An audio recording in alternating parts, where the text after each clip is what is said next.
Good afternoon. I go by the name Olobogeng. Most people, especially close friends, either call me Lebo or Ole. Uh, Today the conversation is why property. As many of you may know, I always speak about property because that's what should I use the word practice? Yes.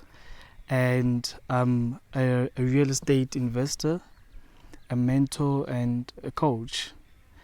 And today is actually to answer the question why property, and as to whether is it a reliable investment, is it safe, is it consistent. There's thousands of business ventures out there that one could invest in, either a club, a tuck shop, a bottle store, you name them. And for me, property always comes on top as it's the safest and reliable investment that one could actually invest in. And the reason why I say this, there's always tenants looking for accommodation. There's always in a form of tenants, we can either use maybe working class, for example, and students, or either if it's commercial, then you have your companies renting your commercial property, or either if it's an industrial company that is renting out your industrial place.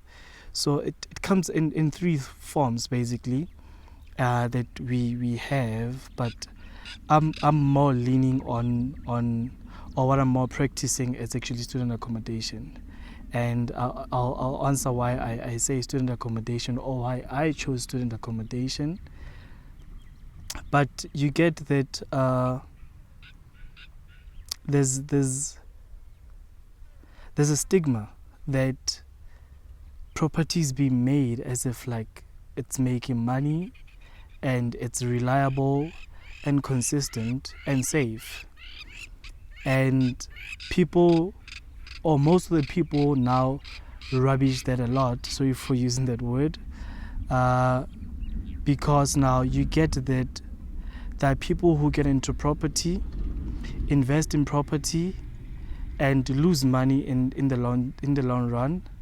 However, they don't get to question as to whether which kind of property investment route did they take. And this is where now the student accommodation route decision came by. With either industrial and commercial, it's never a safe space, because a company can say we're not making enough sales in a specific area, or a company, for instance, let's use an example, COVID. When COVID hit, most of the companies now started working from home, and they started to feel that the buildings that we're renting out or renting are actually useless for us because we can actually work from home. So that for them now started to be a realization that we don't actually need the office spaces anymore because we can work from home. So it became a knock in the property space, especially for people who are owning commercial properties. So you also go back to the industrial property space, where you get either there's a company that is renting out a specific space, either to make bricks, sand, or whatever the case might be. And now they start to realize that COVID hit, we're not making sales, people are not building, people are not fencing, people are not using any material from us. So there's no need for us to actually run from this space anymore, from a bigger space, because now less people now come to buy those things that we actually sell. So rather maybe let's do that from our backyard. So in turn does what? it hits a knock on the people who actually are owning industrial property. So it goes now to where? Student accommodation. Were there students during COVID? Of course not. Were they all home? Of course, yes. Were they still paying rent?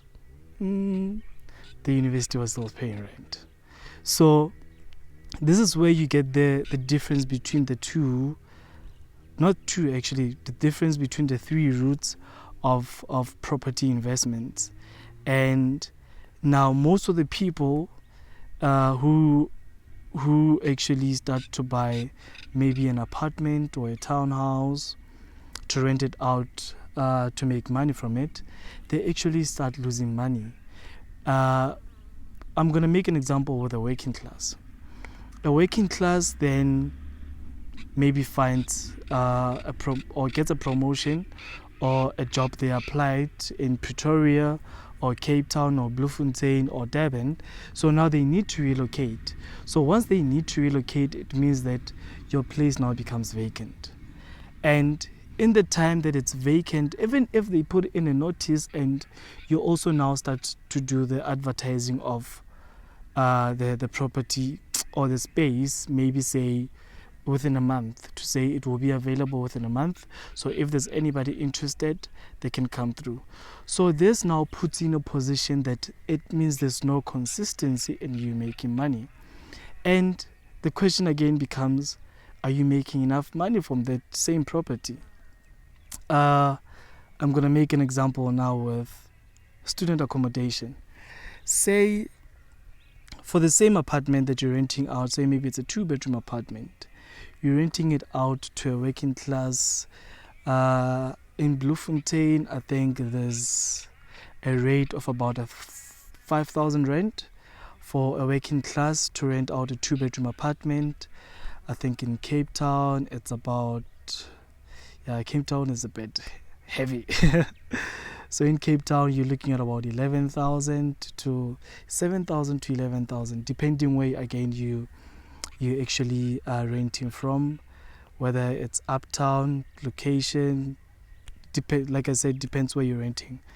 And also Joburg, not too far from Cape Town, I think you're looking at about 7,000, around about that.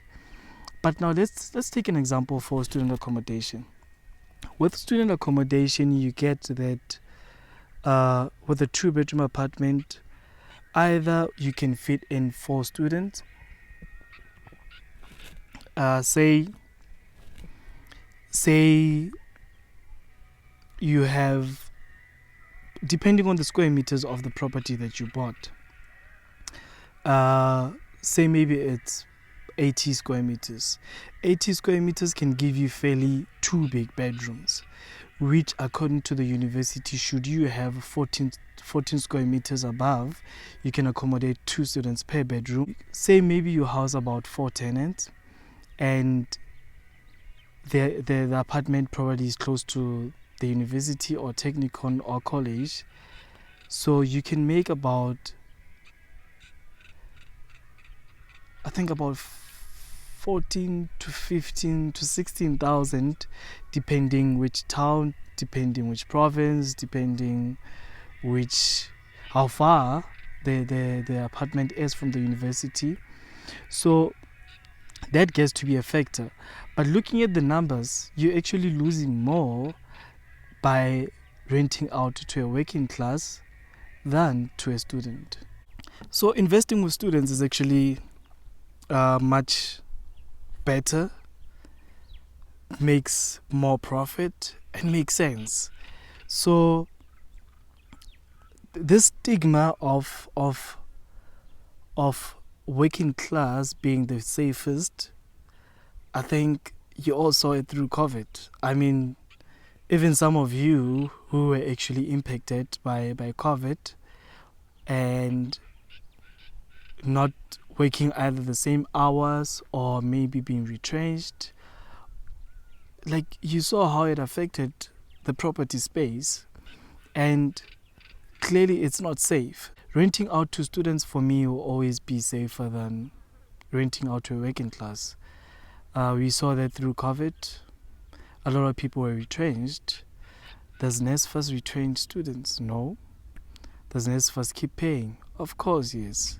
I'm now going to move on to the question that a lot of people always ask themselves as to whether do I need to come from a rich family? Do I need to be a manager at work to be earning a bigger salary? Do I need to be having savings? Or do I need a deposit to actually start property? And to answer you, you don't need any of the above. The only thing that you need is actually your payslip. But your payslip now should come with responsibilities in terms of, are you a good debtor, in a sense that are you paying whatever debt that you have on time, on a monthly basis, and do you not skip any payments? And are you in good standing with the bank? That now goes to the credit score, which now scores you to check as to whether are you a good credit borrower. And if you have that in order, you have all your affairs in order, you have not even a good paying job. I mean, even if it's 15,000 and above and you don't have so many debts, you can get probably a 1-bedroom apartment or 2-bedroom apartment with that kind of a salary, and all you need is just to make a decision as to whether you're going to go into property or not, and find the right mentor, find the right channels, and invest in the correct investment route, or property route rather. And that's it, man. Yes, I know there's obviously attorney fees that one needs to pay. Probably there's renovations, which I advise. In terms of renovations, I always advise people not to buy properties that needs work. Rather buy a property that just needs